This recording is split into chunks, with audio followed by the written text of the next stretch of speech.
자, 오늘 하나님께서 저희들에게 주신 말씀은 왕이 한 큰 신상을 보셨나이다 라는 설교 제목으로요, 다니엘 2장 31절서부터 49절까지 말씀이 되겠습니다. 조금 길지요. 그래서요, 앞부분 31절, 32절, 뒷부분 48절, 49절을 교독하도록 하겠습니다. 제가 먼저 읽고요, 마지막 49절은 다 같이 읽습니다.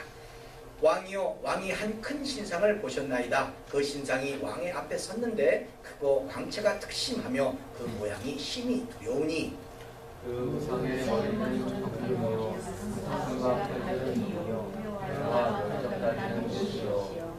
왕이 이에 다니엘을 높여 귀한 선물을 많이 주며 세워 바벨론 온도를 다스리게 하며 또 바벨론 모든 박사의 어른을 삼았으며 다같이 왕이 또 다니엘의 청구대로 사드락과 메삭과 아벳느고를 세워 바벨론의 도의 일을 다스리게 하였고 다니엘은 왕궁에 있었더라. 아멘. 자, 우리 다 같이 반갑게 인사 나누겠습니다. 주위 분들 보시고요, 예수님 이름으로 사랑합니다. 예수님 이름으로 사랑합니다. 예수님 사랑합니다. 자, 일주일의 삶이 평안하셨습니까? 아멘. 네, 평안하시기 바랍니다. 기필고 평안하셔서 삶에서 간구하시는 모든 소원을 이루시기 바랍니다. 오늘 선포되는 말씀이에요. 오늘 선포되는 말씀의 어떤 핵심이 되는 이 성경 구절이 시편 123편 2절의 말씀이 되지 않겠나 싶습니다.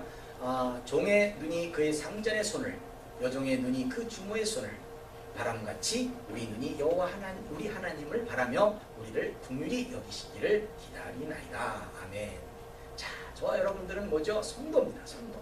거룩한 누리이고요, 하나님의 백성입니다. 하나님이 저와 여러분들을 이 시대에서 예수님을 대신해서 예수님처럼 살아내라고 보내셨고요, 우리들 스스로 영광의 자리에 앉는 것이 아니라 이 모든 것을 하나님께 영광을 돌려야 된다는 겁니다. 이런 내용이 이사야 43장 7절 말씀에 기록되어 있습니다. 무릇 내 이름으로 일컫는 자, 곧 내가 내 영광을 위하여 창조한 자를 오게 하라. 그들을 내가 지었고 만들었느니라. 그렇기 때문에요, 종의 눈이 상전의 손을 보는 것처럼 종은 오직 주인의 긍휼하심으로 죽고 살기도 하고 자신의 뜻을 이루기도 하고 이루지 못하기도 하는 것입니다. 그렇죠? 그래서 우리의 눈이 여호와 우리 하나님을 바라보는 것처럼 그 모든 관법, 여러분들의 인생에서 필요와 여러분들의 삶에서 간구하는 소원과 또 어떤 것이든지 간에 창조주이신 하나님께 있다는 겁니다. 그렇죠? 그러니 우리는 항상 우리의 눈길은 하나님을 바라볼 수밖에 없다는 겁니다. 그러면서요, 하나님은요, 우리들에게 이런 모든 것을 제시하면서 또한 삶의 방향을 제시하고 계십니다. 우리가 살고 있는 이 시대에서 어떻게 살아야 하는지를 하나님이 구체적으로 말씀해 주시고 있다는 겁니다. 이것이 이사야 43장 10절의 말씀을 보시면요, 나 여호와가 말하노라. 하나님이 말씀하세요. 너희는 나의 증인, 나의 종으로 택함을 입었나니. 자, 지금 우리들의 삶의 모습이에요. 하나님을 증거하는 거예요. 네. 그리고 또 우리는요, 어떤 경우에든지 종으로 택함을 받았어요. 그러니 또한 우리가 그 종이 상전의 손을 바람같이 바라볼 수밖에 없다는 거죠. 그렇죠? 이는 너희로 나를 알고 믿으며 내가 그인 줄을 깨닫게 하려 함이라. 나의 전에 찜을 받은 신이 없었느니라. 나의 후에도 없으리라 라고 말씀하세요. 결국 성도는요, 이 시대에서 하나님을 알고 믿으며 하나님 이외에는 구원할 어떤 존재도 없다는 것을 알아야 한다는 거죠. 구원하면, 항상 말씀드려요. 우리가 구원하면 우리가 정의를 해야 할 것은 첫째는 영혼구원. 영혼구원은 뭐죠? 지난달에 말씀드렸죠. 영혼구원은요, 믿음으로 이 영혼구원을 얻는 겁니다. 믿었으면 천국 가는 거 됩니다. 그렇지만 또 구원이 또 있어요. 살아서 간구하는 소원을 이루는 구원. 따라 내 믿음이 너를 구원하였노라. 자, 병이 고쳐졌어요. 나음을 받았어요. 그런 때마다 항상 예수님이 말씀하신 것이 믿음으로 구원을 받았다고 해요. 간구하는 소원을 이뤘다는 겁니다. 이것은요, 항상 뭐예요? 말씀대로 살아내므로, 말씀을 지켜 행함으로 우리는 그 모든 것을 받습니다.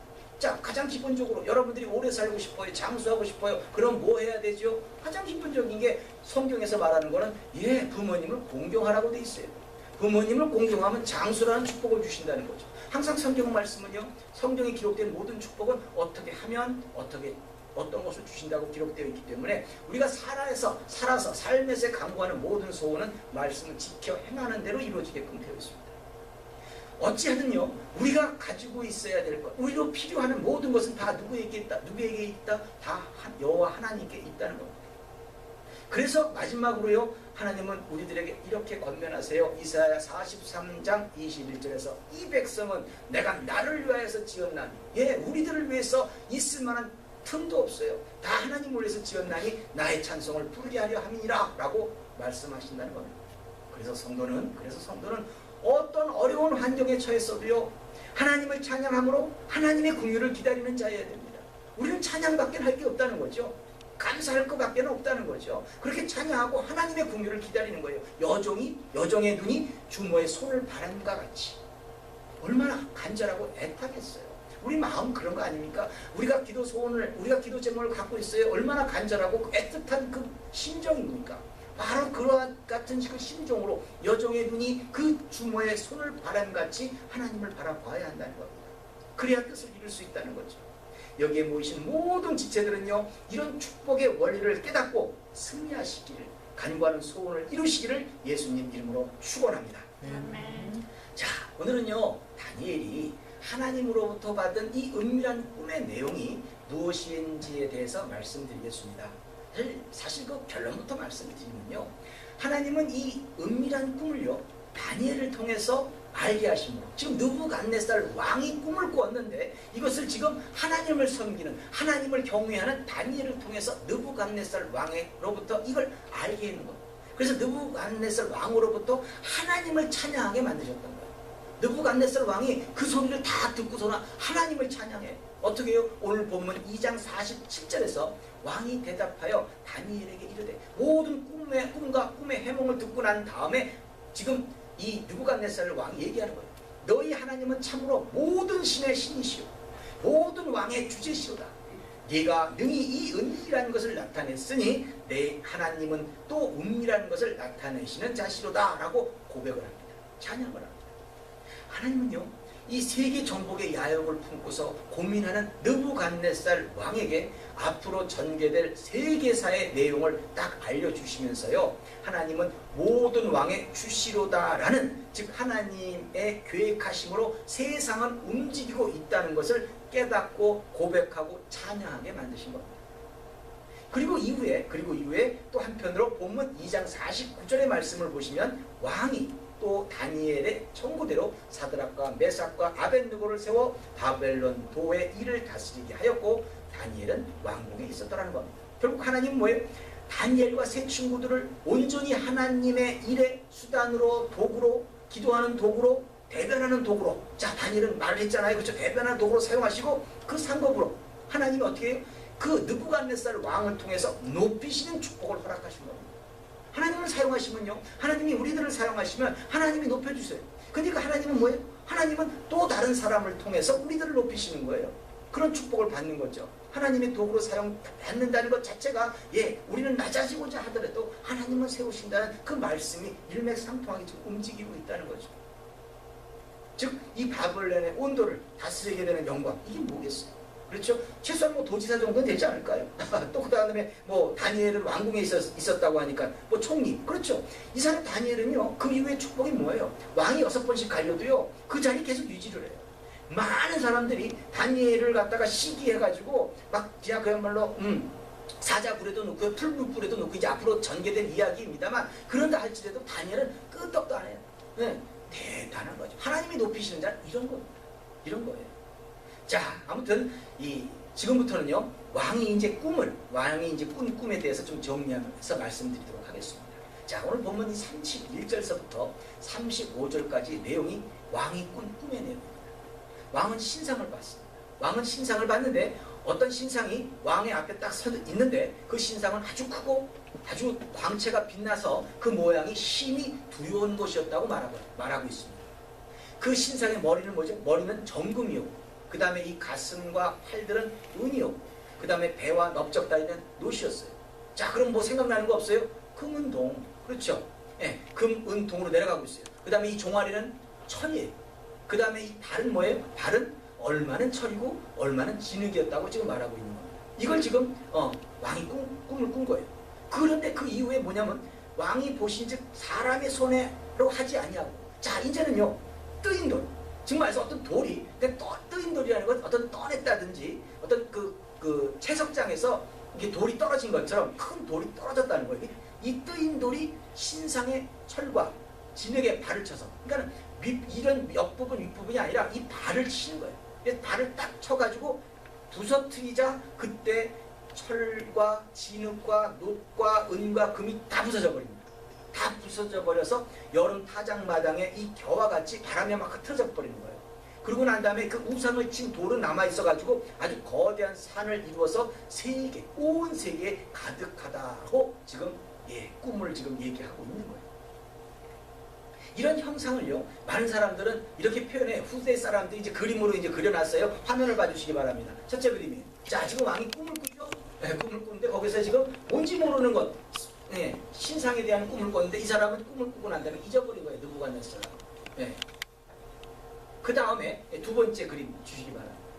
꿈을 꿨는데 그 꿈의 신상이 뭐냐면 저 위, 머리 쪽에는 정금이고 은이고, 그 다음에 배서부터 여기까지는 요 밑에까지는 이 동이고 노시니까 그 다음에 요 밑에는 철되는 거죠. 그리고 저 밑에 발 부분에서는 철과 진흙이 섞여 있대요. 지금 이런 형상의 꿈을 꾼 거예요.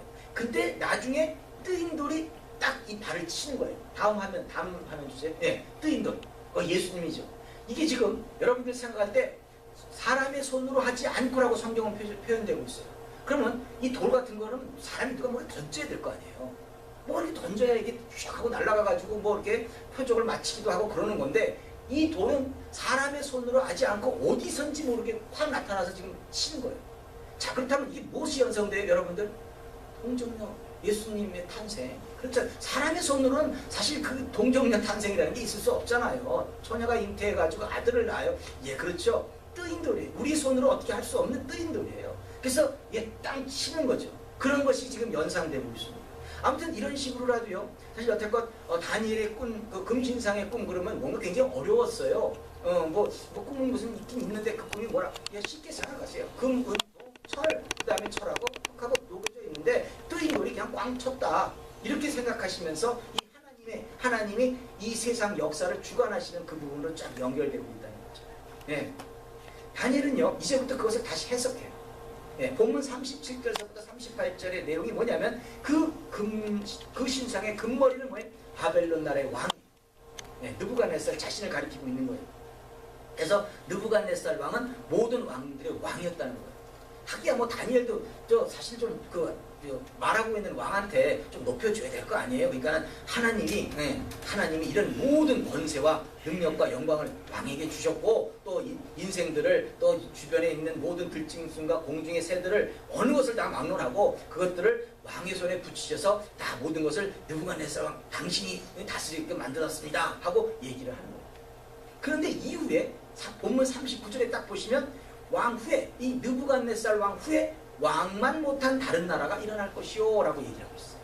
즉 말해서 그 이후에 일어나는 건 왕이 최고요. 느부갓네살 왕 당신은 금이다. 아주 최고였고 그 밑에는 좀 왕보다 못한 사람들이 나타난다. 그러면 이것을 즉 이 본문 39절서부터 43절까지 이 다니엘이 말하는 이 꿈의 해석을 실질적인 우리 세계사와 비교해서 말씀드리면 이렇게 돼요. 첫째로 그 신상의 머리는 뭐예요? 금으로 되어 있다고 했어요. 이것은 조금 전에 말씀드린 대로 바벨론을 의미하는 겁니다. 이 나보파라살 왕이요, BC 625년경에 아수르 왕국으로부터 독립합니다. 독립해가지고 나라를 세워가지고요, 그의 아들 이 느부갓네살 왕 때에 아주 전성기를 이룹니다. 그런데 손자 이 벳사살 왕 때의 페르시아, 그러니까 메데 바사, 이 페르시아에게 망하니까 건국 89년 만에 망하게 된 거예요. 실질적으로는 그 세월이 길지 않았어요. 그 이후 두 번째 부분이 뭐예요? 자, 은의 나라예요. 은은 가슴과 양팔, 이 얘기를 해요. 이 은으로 된 이 가슴과 양팔은 메대와 바사를 의미합니다. 페르시아 제국을 말하는 거예요. 이 페르시아 제국의 이 초대 임금이었던 이 고레스가 바벨론에서 이 포로 생활을 하고 있었던 유대인들을 BC 536년에 해방시킵니다. 그래서 다 성전 건축을 위해서 가잖아요. 그렇죠? 이때 전성기를 이루다가 BC 333년, BC 330년에 헬라에게 망하니까 거의 건국 206년 만에 메대와 바사는 역사 속으로 사라집니다. 길이, 이 신상의 길이로 봐서도 좀 비슷하게 맞아떨어져요. 얼굴 부분은 금, 여기서부터 가슴에서부터 배까지는 은하니까, 팔까지는 은하니까 그렇게 좀 조금 더 길었어요. 예. 그 다음에 이 동으로 된 부분은 뭐냐면 헬라 시대를 말하는 겁니다. 예. 이 배 부분이 지금 헬라 시대를 지금 얘기하는 거예요. 이것이 BC 330년부터 그때 빌립 왕이 나라를 창건하여서 그의 아들 알렉산더 대왕 때의 전성기를 이룹니다. 이 사람은요, 30세에 세계 정복을 해버리니까 대단한 일을 한 거죠. 그런데 불행하게도요, 이 왕이 아주 젊은 나이에 죽습니다. 예, 젊은 나이에 죽은 후에 그의 신하들이었던 이 네 장군이 나라를 분할해서, 전 세계를 지금 분할해서 네 장군이 다스립니다. 그 중에서 이 네 장군 중에서 우리가 좀 기억나는 것은 이 애굽 왕 쪽, 그쪽을 그야말로 점령했던 톨레미, 그쵸? 이 톨레미 왕조라고 있잖아요. 애굽의 얘기를 들어보면 그쪽 사람들하고, 그 다음에 수리아의 안티오쿠스 에피파네스가 가장 잘 알려진 사람입니다. 왜냐하면 이 안티오쿠스 에피파네스는 애굽으로부터 유다를 아주 탈환해가지고 유대교를 박멸하고 아주 성전을 모독한 사람입니다. 이때 이 왕을 대적했던 유다 쪽의 사람은, 유다 나라의 사람은 마카비였어요. 그러니까 마카비가 이 수리아군을 막 물리치고 나라를 독립시키죠. 그래서 수리아는 BC 40년, 지금 말해서 예수님이 오시기 바로 40년 전에 종말을 맞게 되는 겁니다. 그 다음으로 본문 40절에서 말하는 넷째 나라는 뭐냐면, 강하기가 철 같으니라고 시작합니다. 그러니까 철로 된 종아리는 이 로마를 의미하는 겁니다. 로마는 BC 40년경에 마카비를 폐위시키고 헤롯을 유대 왕으로 세웠으나, 사실 로마는 AD 395년에 동서 로마로 갈라지게 됩니다. 나라가 분열됩니다. 그러면서 서로마는 AD 476년 북방의 훈수족에게 멸망을 당하고요. 동로마는 AD 1455년, 거의 15세기, 1500년 대단한 기간 동안에 이 로마 제국이 유지가 되고 있었던 거예요. 그때 1455년에 터키에 의해서 망하게 되는 겁니다. 그 다음은 오늘 본문 41절에서 발과 열 발가락의 시대가 도래되는데, 다니엘은 이것을 이렇게 표현하는 겁니다. 왕께서 그 발과 발가락이 얼마는 토기장이의 흙이요 얼마는 철인 것을 보셨은즉 하면서 다시 상황을 이 본문 43절을 통해서 설명하게 되면 뭐가 되냐면, 왕께서 철과 진흙이 섞인 것을 보셨은즉 그들이 다른 인종과 서로 섞일 것이나, 즉 말해서 나름대로 다른 인종과 섞인대요. 그렇지만 피차에 합해지지는 않는다는 겁니다. 피차에 합해지지 아니함이 철과 진흙이 합하지 않음과 같으니라 라고 표현하고 있어요. 이 얘기는 뭐냐면, 그 이후에 지금 예수님이 오시고 난 이후에 이 세계사를 누가 특별하게 딱 휘어잡고 움직인 나라가 없어요. 열왕의 시대에 그야말로 다 여기저기에서 이를테면 유럽 쪽은 유럽 쪽 나라, 아시아 지역은 아시아 지역대로 나름대로 여러 가지 왕들이 지금 같이 섰죠. 예수님이 물론 초창기, 이 지금 발과 발가락의 시대에 초창기에 나셨어요. 그래서 이 뜨인돌이 되신 거긴 하지만 그 후에 지금까지가 지금 발과 발가락의 시대를 살고 있는 거예요. 결국 로마는 망하고 섞이기는 하지만, 뭔가 인종이 많이 섞였잖아요. 섞이긴 하지만 도저히 합쳐질 수 없는, 나라와 나라끼리는 아주 경계를 가지고 있는 이 열왕의 시대, 지금까지 시대를 말하는 거예요. 우리가 지금 살고 있는 이 시대가 세상적으로는 열왕의 시대입니다. 이때 뜨인돌이 나타나는 겁니다. 이때 뜨인돌이 초창기에 나타나는, 이 열왕의 시대를 맞이하면서 초창기에 이 뜨인돌이 신상을 무너뜨리는 겁니다. 다시 이것을 그림으로 보면서 설명을 한번 해보겠습니다. 넷째 그림 한번 주실래요? 자, 여기 신상이 있죠? 금, 은, 동, 철 해가지고 이건 철과 흙이 섞여 있어요. 바닥에는 발은 여기 지금 히어라고 하죠. 그 얘기를 하는 거예요. 우리가 지금 여기 있어요. 우리 위치가, 우리 삶의 현장이 여기입니다. 역사적으로, 세계사적으로. 그렇죠? 발과 이 발가락이 있는 그쪽에. 이런 상황에서 다섯 번째 그림 한번 주세요. 자, 보세요. 발과 발의 철과 진흙이 섞여 있는 이 상태. 이것을 뜨인돌인 이 예수님이 그냥 다 부서뜨리는 거예요. 자, 다음 그림 주실래요? 자, 보세요. 요 뜨인돌이 슉 하고 쫓아와가지고 어디를 향하고 있어요? 달을 향하고 있는 거죠. 예, 이 시대를 깨는 거예요. 이 시대를 지금 깨는 거죠. 이게 대체 뭐냐? 이게 대체 뭐냐? 예. 이것은 하나님은 이후에 하나님은 자, 본문 44절에서 뭐라고 설명을 하고 있냐면 하늘의 하나님이 한 나라를 세우시리니 이것은 영원히 망하지도 아니할 것이요 그 국권이 다른 백성에게도 돌아가지도 아니할 것이요 도리어 이 모든 나라를 쳐서 멸하고 영원히 설 것이라 라고 표현합니다. 자, 그러니까 이런 말씀들을 딱 봤을 때 뭔가 지금 잘못 생각해 되면 뭐 하나님이 뭐 슈퍼스타가 나타나서 막 그냥 공격을 하고 막 철로 뭐 창으로 막 쑤시고 싸울 거라고 생각을 하고 있어요. 그렇죠? 이런 표현들이 그렇게 느껴지기도 해요. 그렇지만 그런 얘기는 아니에요. 이거는요 하나님의 나라입니다. 예, 로마 제국 시대부터 지금 이 시대까지 하나님께서 세우신 나라는 이 본문 45절에서처럼 사람의 손으로 하지 아니하고 채석된 돌에 의해서 설립된 나라라는 거예요. 사람의 손으로 하지 않고 채석된 돌에 의해서 그 영토는 세계적이고 또 그 기간은 영원하는데요. 영원할 것이라고 지금 말하고 있어요. 그러면 이런 나라가 어떤 나라예요? 무엇입니까? 이 나라가 어떤 나라겠어요? 여러분들이 생각하는 때 이런 나라가 어떤 나라예요? 예, 이것은 지금 이 시대의 교회를 말하는 겁니다. 교회. 예. 사람의 손으로 하지 않고, 자, 또 한 번, 사람의 손으로 하지 않고 채석된 돌, 이게 뭡니까? 누구겠어요? 이것은 지금까지 계속 말씀드린 대로 구세주로 오신 예수 그리스도를 말하는 겁니다. 이런 상황을 예수님은 직접 자신에 대해서 얘기를 해주세요. 우리들에게 설명해 주세요. 그것이 마태복음 21장 42절에서 보시면 예수께서 가라사대 너희가 성경의 건축자들의 버린 돌이 모퉁이의 머릿돌이 되었나니 이것은 주로 말미암아 된 것이요 우리 눈에 기이하도다 함을 읽어본 일이 없냐. 네, 이렇게 말씀하시니까 너희들 그런 예언을 듣지 않았어? 머릿돌이 지금 뭐가 친다고 하잖아. 그러는 얘기 몰라? 하고 예수님은 상황을 설명해 줍니다. 상황을 이렇게 표현하시는 거예요. 그러면서 마태복음 21장 44절에 보시면요. 이 돌 위에 떨어지는 자는 깨지겠고, 그죠? 깨어지겠고, 이 돌이 사람 위에 떨어지면 저가 가루로 만들어 흩으리라 하시니, 그냥 타작마당에 그냥 겨가 날린 것처럼 흩어진다고 하잖아요. 이걸 지금 예수님 그대로 지금 표현하시는 거예요. 예수님이 자신이 뜨인 돌이다 라고 말씀하시는 내용인 거죠. 결국 뜨인 돌은 예수님을 말씀하시는 것이고, 이 돌이 신상의 이 발을 침으로 이 세상을 침으로, 그렇죠? 이 세상을 이 열왕을 침으로 마침내 신상 전체가 다 부서져 버린 것처럼, 그렇죠? 부서진 이 모든 것은 뭘 표현해요? 예수 그리스도의 복음으로 말미암아 온 세계가 복음화 될 것을 지금 예언하고 있는 내용이에요. 그렇죠?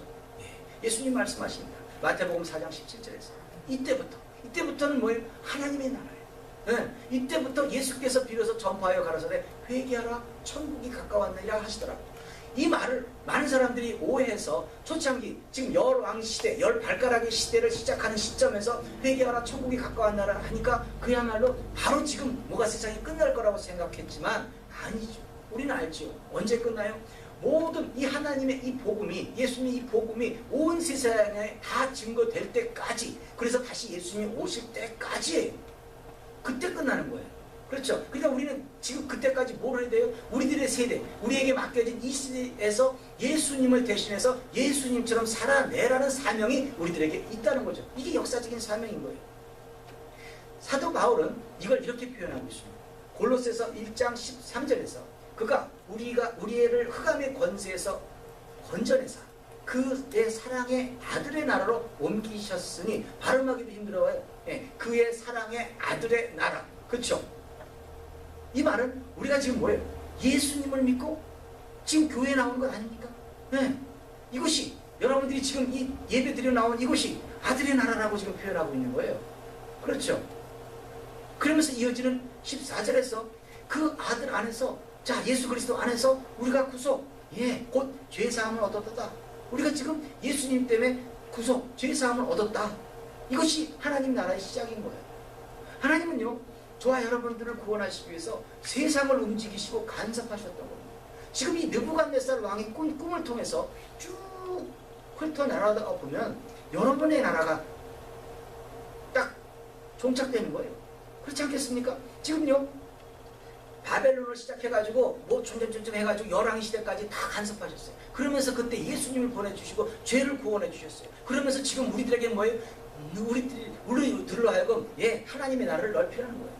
그렇죠. 하나님은 저와 여러분들을 구원하시기 위해서 이 모든 것을 다 창조하시고 이 모든 것을 계획해 놓으신 거예요. 그리고 하나님의 때에 뜨인 돌 예수님을 보내셔서 우리를 죄악으로부터 구원하시고 하나님 나라를 만들어 보라. 우리들의 삶의 모습으로 하나님의 나라를 만들어 보라고 지금 권면하고 계시다는 거죠. 그래서 지금 살고 있는 지금 이 시대를 살고 있는 우리들에게 뭐라고 그래요? 왕 같다고 하세요. 왕 같다고. 왕 같다고 격려하시는 거예요. 이것을 베드로 사도의 입을 빌려서 말하게 되면 베드로전서 2장 9절에서 오직 너희는 택하신 족속이요 왕같은 제사장들이요 거룩한 나라요 그의 소유된 백성이니 이는 너희를 어두운 데서 불러내어 그의 기이한 빛에 들어가게 하신 자의 아름다운 덕을 선전하게 하려 하심이라. 하나님을 찬양하게 하려 하심이라 라고 기록되어 있습니다. 저와 여러분들은 왕같은 제사장이고 거룩한 나라입니다. 여러분들이 하나님의 나라예요.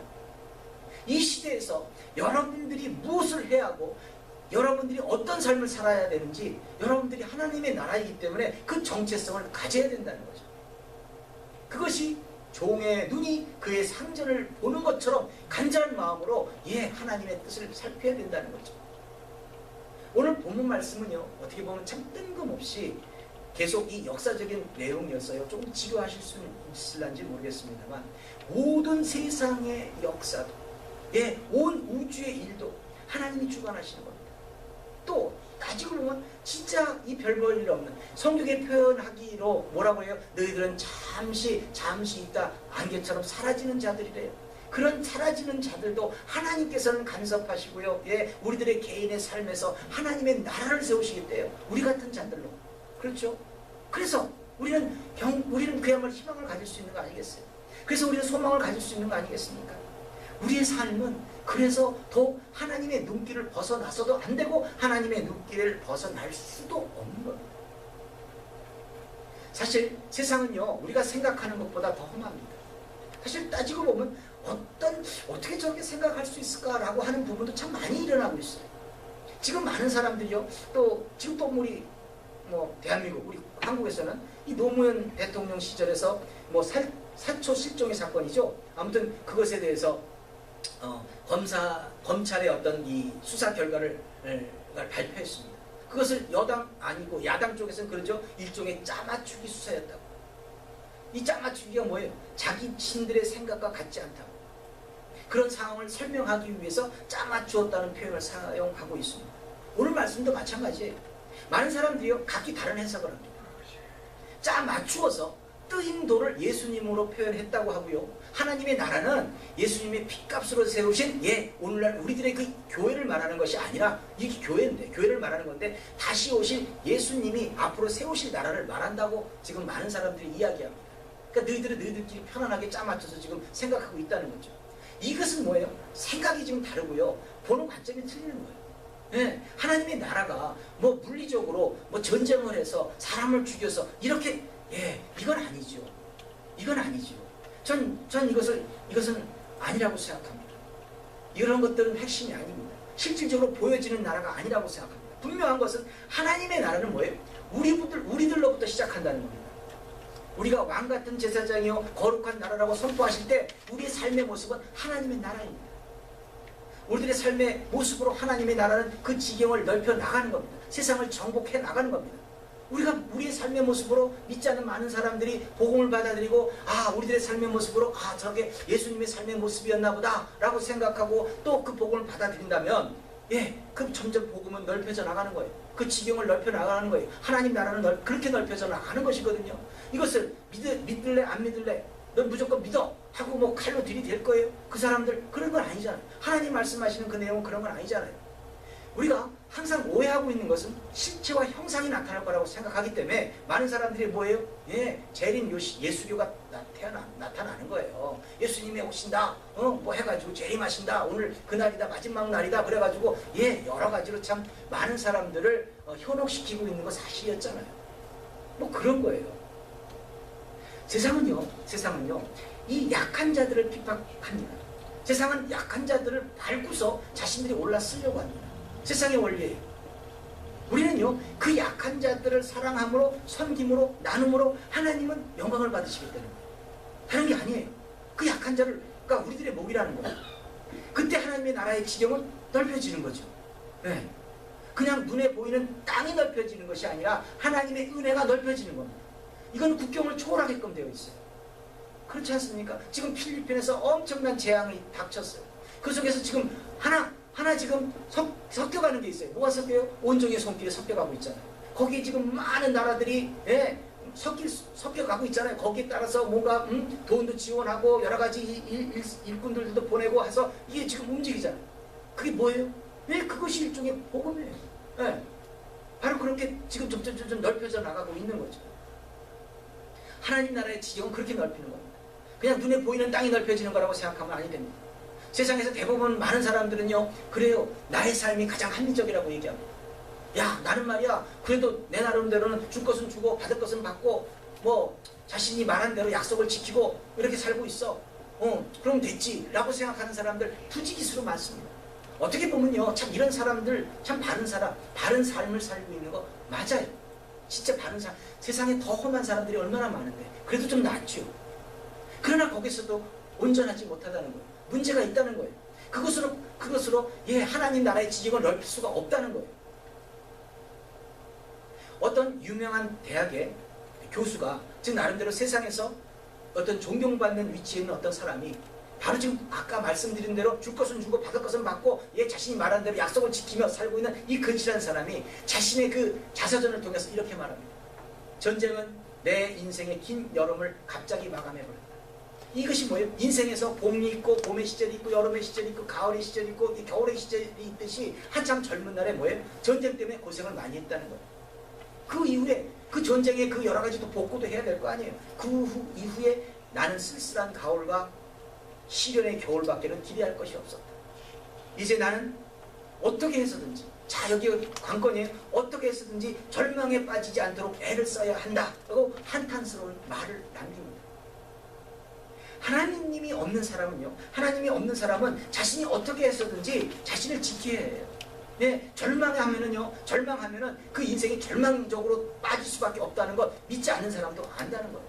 그러니까 자기가 지켜야죠. 희망 가운데 있어야죠. 세상에서 무슨 TV 방송에 희망 프로젝트 등등 예수 믿는 사람만 하는 거 아닙니다. 나름대로 그걸 지키기 위해서 열심히 살죠.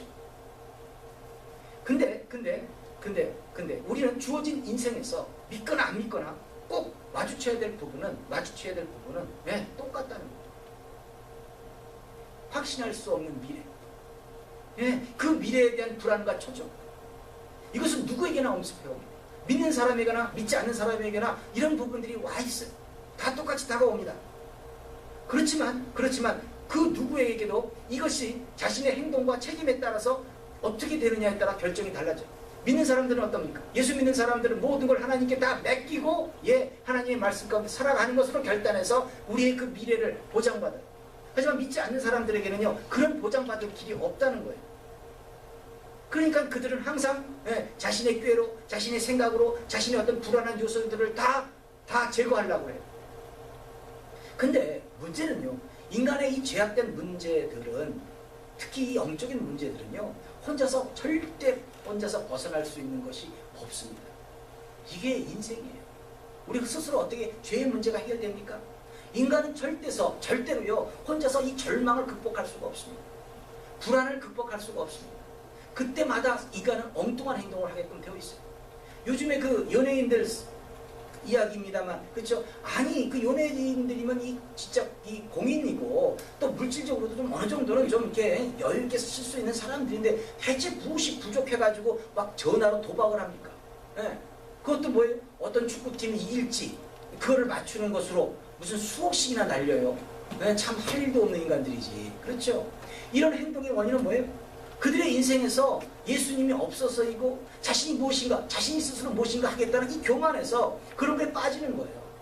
요거 이렇게 하면 되겠지. 한번 또 그것에 대해서 돈을 잃어버리면 약이 올라서 이번에는 이렇게 하면 될 거야.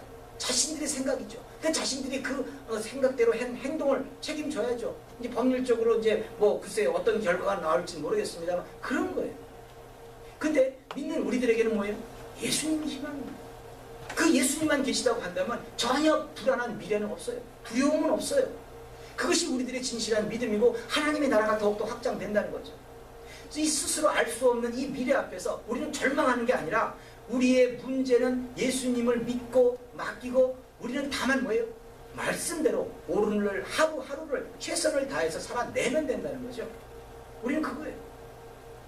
신앙인으로서 좀 제대로 살아간 사람들의 이야기가 미국의 유나이티드 스테이츠 무슨 플라스틱 회사라는 게 아주 큰 게 있나 봐요. 전 잘 모르겠어요. 하지만 그곳에 스탠리 탭이라는 사장이 있었다고 합니다. 지금은 고인이십니다. 근데 이 스탠리 탭은요, 플라스틱 제품을 만들어 가지고 아마 이 철강이나 이 나무 같은 것도 막 대체하고 아무튼 이 대체 산업으로 굉장히 돈을 많이 벌었나 봐요. 엄청나게 돈을 많이 벌었나 봐요. 근데 그 돈을 많이 번 중에서도 막 교회도 세우고 선행을 했어요. 엄청나게 많은 일을 하고 진짜 그 도움을 받은 사람들이 엄청 많대요. 근데 갑작스럽게 이 몸이 좀 아프고 그래가지고 1976년에 이 고통스럽고 그래서 병원에 가서 검사를 했더니 척수암 3기 판정을 받습니다. 자, 하나님의 일을 열심히 했어요. 하나님의 일을 열심히 했는데 분명히 이 사람은 더 잘 돼야 돼요. 근데 척수암이라는 그 질병의 고통을 받아가서 나름대로는 절망 가운데 놓이는 거예요. 근데 그 절망 속에서 이 스탠리 템이라는 사람은 하나님 앞에 부르짖습니다. 자신의 절망을 예수님께 맡기는 겁니다. 그리고 자신이 운영하는 이 WTGN 라디오 방송을 통해서 청취자들에게 자신이 지금 병에 걸렸다는 것을 알립니다. 그리고 다 기도를 요청합니다. 그러니까 청취자들이 그를 위해서 이제 간절히 기도하게 되는 거예요. 그 기도를 하나님이 들으시고 기적을 나타내 주십니다. 암세포가 완전히 사라져버린 그런 기적이 주인공이 돼버립니다. 왜 그랬겠어요? 자, 물질적으로도 하나님께 봉사했어요. 끝내는 뭐예요? 하나님이 영적으로도 하나님의 나라를 넓히기 위해서 이 스탠리 템이라는 사람을 사용하신 거예요. 우리가 생각할 땐 절망이라고 생각할지 모르고 이젠 끝이라고, 내가 하나님을 그렇게 섬겼는데 내가 지금 이 앞에 있는 것이 이거냐고, 내가 지금 받아야 될 것이 이거밖에 안 되냐고 한탄할 일이 아니라는 거죠. 하나님은 또 다른 우리들을 향한 그 계획이 있으시기 때문에 항상 우리는 하나님의 은혜를 보여야 된다는 겁니다. 아무튼 이 사람은요, 그렇게 해서 건강해지고 또 그 건강한 몸으로 열심히 하나님께 헌신하며 살다가 아름답게 인생을 마쳤답니다. 저와 여러분들도요, 여러분들의 그 인생 구비구비에서 기적을 원하신다면 세상을 간섭하시는 하나님이 나의 삶에서도 간섭하신다는 것을 믿고 맡길 수 있어야 한다는 겁니다. 그렇다면 여러분들이 당면한 문제는 하나님께 맡기시고, 그럼 여러분들은 무엇을 하셔야겠습니까? 무엇을 하시겠습니까? 이것을 정하고 인생에서 이것을 행하는 것으로 우리는 하나님을 영화롭게 하는 것이고 하나님 나라를 넓히는 겁니다. 이런 삶의 모습으로 하나님 나라의 지경을 넓힐 수가 있습니다. 여기서 말하는 이 지경은요, 무조건 땅이라고 생각하시면 안 돼요. 이제는 그렇죠? 은혜의 범위가 넓혀지고 충만해진다고 생각하시기 바랍니다. 이 스탠리 템이 라디오 방송을 통해서 수많은 청취자들로 하여금 기도하게 만들고, 그렇죠, 영광을 받은 거예요. 바로 그런 거거든요. 그래서 은혜의 범위가 넓혀지는 거예요. 스탠리 템은요, 그런 식으로 은혜의 지경을 넓혔어요. 그러면서 자신은 하나님께 모든 걸 맡기면서 나는 최소한 이렇게 살겠어 라고 결단한 내용이 있어요. 이것이 첫 번째로 이 사람은 어떻게 살았냐면, 자, 우리가 무엇을 할 것인지에 대해서 여러분들이 한번 생각해 보는 계기가 됐어요. 이 사람은 어떤 역경에서도 하나님께 감사하자, 감사하는 삶을 살겠다고 했던 거예요. 둘째로는 누구에게나 상처 입히는 말을 하지 말자. 셋째로 어떤 희생이 따르다 할지라도 성령님의 인도하심에 순종하자. 넷째로 결코 성내지 말고 사랑으로 행하자. 다섯 번째로 주님께서 기뻐하시는 일을 매일 3가지씩 실천하자. 아무튼 이런 좌우명들을 살펴보면 스탠리라는 사람은 하나님을 영화롭게 하기 위해서 무엇을 했는지, 어떻게 살았는지를 우리가 알 수 있습니다. 바로 이렇습니다. 그렇다면 여러분들은 무엇을 어떻게 살아내심으로 왕같은 제사장으로 거룩한 나라로 하나님의 백성으로 살아가시겠습니까? 무엇을 결단하시겠어요? 오늘 그것을 결단하시고 행하심으로 한 걸음 성숙하시는 그런 믿음의 일꾼들이 모두 되셔야 합니다. 이것을요, 우리로 깨닫게 하시기 위해서, 이 시대에서 우리로 이것을 깨닫게 하시기 위해서 하나님은 느부갓네살 왕의 꿈을 이 시대에서 사용하신 거예요. 그 꿈을 통해서 하나님은 이렇게 역사를 주관하시고 우리들을 주관하시는 분인데, 우리가 그 하나님으로부터 기사와 표적을 그 중심에 서기 위해서는 뭘 해야 되느냐, 뭘 어떻게 맡겨야 되느냐, 그리고 나는 어떤 것을 해야 될 것인가, 이걸 결단해 보라는 겁니다.